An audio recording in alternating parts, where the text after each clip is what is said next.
somda yore.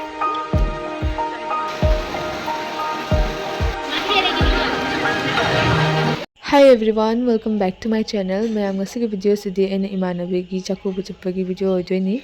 Mayam adudi hojik ai keba loire aduga lipstick da bawatli lipstick sijalaga chatlani. The nail polish sangbagi matam leitre ko sangdre adum. Chalage.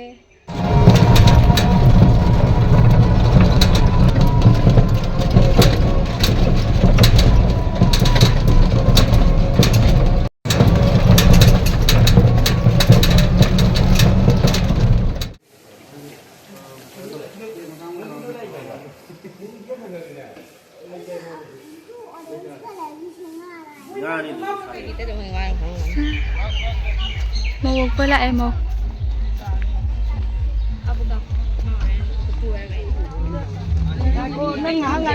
Ngako ay.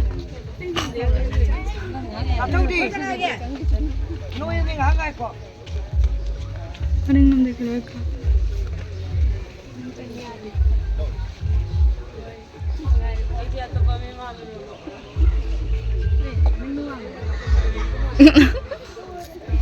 Ay, susun.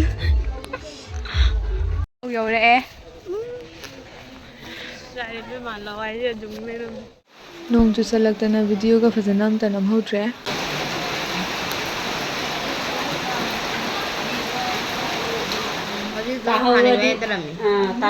Thank you Aramo. Thank you Aro.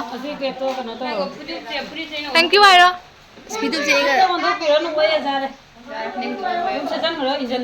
A few minutes later.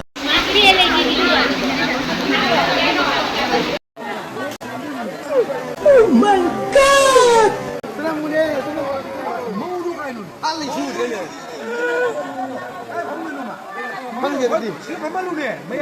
A few moments later. Mayam sidana chak to oga lesabi gi gift amu piba hore. Kay maming kauge. Sintoy bi. Oh, nay karamba school da tammi ba? Class kaya? Oh, mayam hi toramo hi.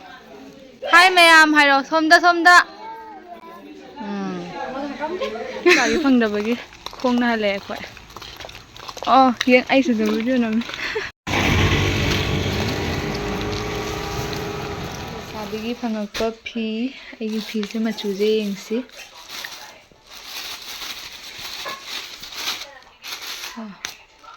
Si machu se phange ko. Machu je green color oidoni green gi. Stalere. Mayam adudi video se saida sumna sinjarege like comment tabiramo aduga subscribe tabdaba taragadi subscribe tabiramo. Bye bye.